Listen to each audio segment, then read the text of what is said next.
remember this handsome devil, Brandon Terry with Edge Home Finance. We need to talk to you today. Awesome. Thanks so much for having me. Absolutely. Sure am. We need to talk about rates. We need to talk about where the buyers are in Florida, and like you finance across the entire country. So we want to hear what your perspective is. Are you ready? Sure am. Let's do it. I'm ready. We need this talk. Stay tuned. Brandon Terry, I'm just going to cut right to it. The rates, did they go down? I thought that was the word on the street. We want to know. Hey, the news shows a lot that's going on, right? We all understand that. And it's good, it's bad, but it's just a lot, right? So I was talking to Shayla. She's like, rates are down. I'm like, yeah, rates are down. But we kind of are where we were a year ago, right? What everybody doesn't understand about the market and about stocks and about bonds and about mortgage rates is that it's all volatile. And so when you see volatility in the market, when you see that stock market drop, when your heart drops and you open that retirement account statement, 9 times out of 10, there's volatility in the market. We understand that, and mortgage rates are going to follow that trend. So right now, as we're seeing all this volatility, what happens? We see a lot of those investors, they pull out of those investments, those riskier investments, and they're going to bonds. They're putting their money in the safe money again, which is bonds. And when you see that happen, that's going to alternatively drive down the mortgage rates, because our mortgage interest rates are usually very conversely with that 10-year bond. So when you see that volatility in the market, it's the perfect opportunity to get a couple of good interest rate days. And that's what we've seen. We're at the 7th week of interest rates lowering. We're kind of at I believe, a 4-month low. But like I said, guys, it's still kind of where it was a year ago, right? So we need to take it into consideration and go, what was I doing a year ago and why didn't I buy? And by the way, as we film, what is today's date? March 11th. Thanks for saying that. 2025 to date the video. What have we seen? We've seen, because just to recap what you said, we saw the stock market go down quite a bit. I checked my portfolio, and I shouldn't have done that. And then I was like depressed a little, but it does come back. And that's when people say your financial advisor says buy low. They say buy. That's right. Buy low, sell high. So don't have emotion into it if you can. It's very difficult to do that. Exactly. And thanks for saying that again, Shayla, because like we said, interest rates are obviously changing and that, but it's today. We're talking about what's going on today. This conversation could absolutely be outdated tomorrow. It's probably outdated from yesterday. It's outdated as we posted, I'm sure. So we just have to realize what are the goals, right? And if the goals are to get my interest rate to a certain number, or to my payment to a certain number, or to be able to get that into that house that you want, that's the goal we have to figure out how to get to, because the rates are going to change on us. I mean, it's not the rate, it's the payment, right? And the payment includes obviously the interest rate gears that toward, what the number is. And then your taxes and insurance, of course. Are you in a flood zone? Are you not in a flood zone? Are there ways around that? Can we mitigate some of these costs? New construction may come into play, but I guess from my perspective and a lot of realtors' perspectives are like, the buyers are not, like, it's a buyer's market without a lot of buyers in Florida specifically. Now, I know you originate loans across all 50 states, right? So Edge Home Finance, we can help in 47 states. So if you found those couple of states, we'll forgive you, but 47 states we can help you out in. That's amazing. So is there a trend that you're seeing, like specifically Florida? Is there a lag from this time last year for you guys, or is it where? So I do feel like we're seeing more business this year, because like Shayla said, it's a buyer's market, right?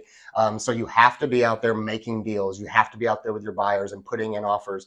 And your selling agents, your listing agents, you have to be talking to them so that they know it's maybe time to reduce, or maybe to come in with a closing cost credit.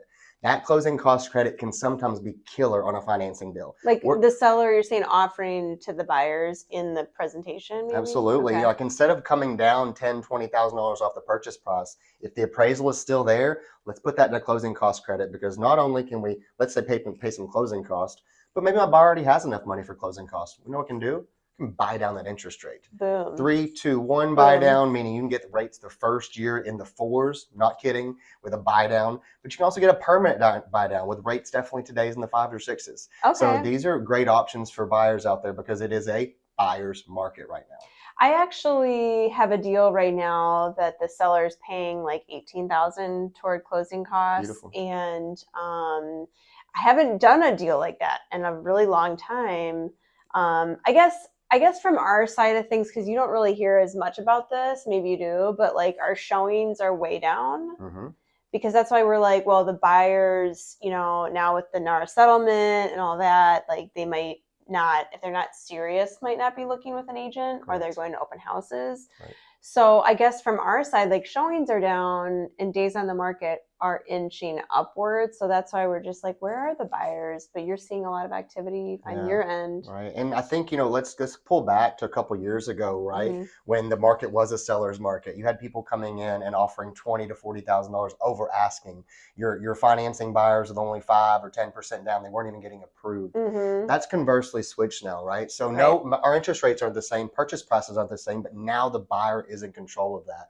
Like you said, if we're able to get $18,000 towards your closing costs, that not only can get somebody in a home, but actually maybe help their payment for the first 3 years. And if we really think rates are going to keep coming down, there's a refinance opportunity available there for them. So there's lots of opportunities for a buyer to get in the market right now and work with a seller, actually get a deal made, because it is a buyer's market and the sellers are willing to make this work. So are you seeing more refinances now or not really? Yeah. So what's the, I guess, okay, I was talking to someone yesterday and he said my rate's 7.1 something.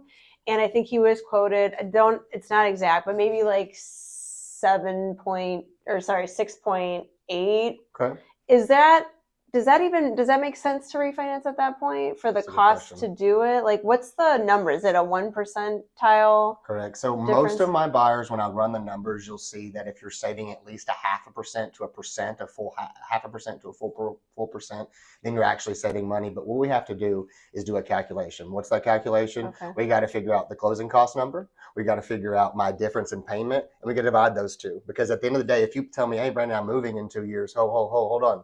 We don't need to refinance. Yeah, why would you refinance? Correct, because I don't need to put $5,000 in a machine to save $20 a month. That doesn't pay you back. That doesn't make any sense. So there's absolutely a lot of refinance opportunities out there because people are sitting on tons of equity, right? And not only refinance opportunities that I'm seeing, but HELOC and second mortgage opportunities, right? Because I've got that beautiful 3% rate on my first. Mm-hmm. I don't want to move, but I want to access that equity. We can do that today. That's to me now, that's something that you could tap into if you want to do home renovation projects or whatever. I always give my people a caveat to that, and that is sort of buyer beware, I guess. Like HELOCs, aren't the interest rates a lot higher generally? Like where are they now? They are. So you're seeing rates. 9%? You're seeing between 7 and 8 and 9. That's right. Yeah. With a blended rate, right? Like my mortgage is normally a 3 or a 4, and my HELOC is a 7 or 8. Right. It's the blended rate today of like 6 to 7, which would probably make more sense if they decided to just go buy.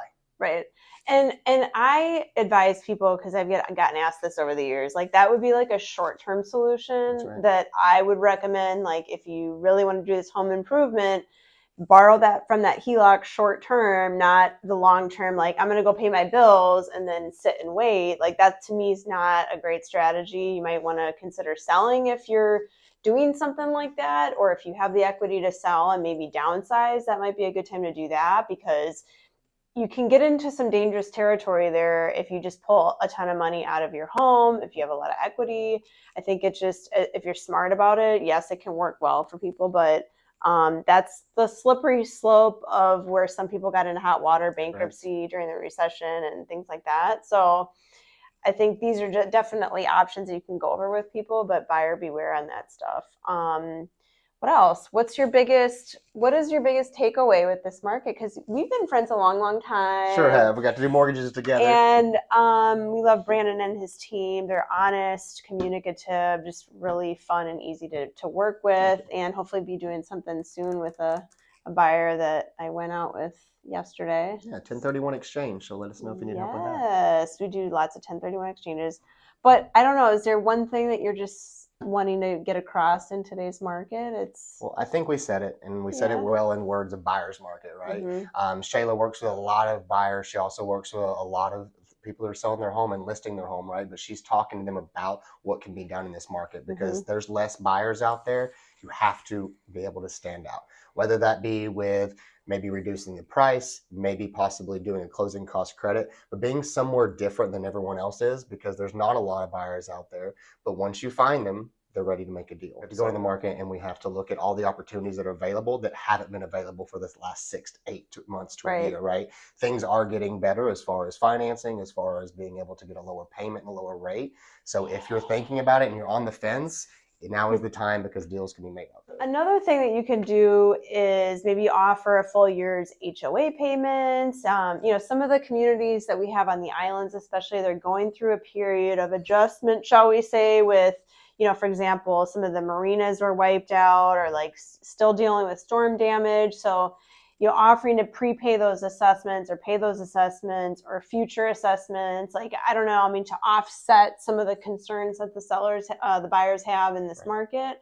I will say, like, outside of all of that, it is an extremely price sensitive market because 6.4 months of single family home inventory, 8.4 in condo, townhome, villa. And it just seems to be inching upward, I should say, in this market. So again, great time for buyers. Call us. I'll put you in touch with Brandon. Brandon, how do they get a hold of you? So absolutely, just reach out to me on my cell, 931-224-2233. Visit my website, terrymortgageteam.com. TERRY. That's right. Yes, Thanks so much, Shayla. And as always, call, text, email me. And thank you for your comments, your questions, sharing the video, subscribing if you haven't. Please subscribe. And you can reach me on my cell, 941-544-7690.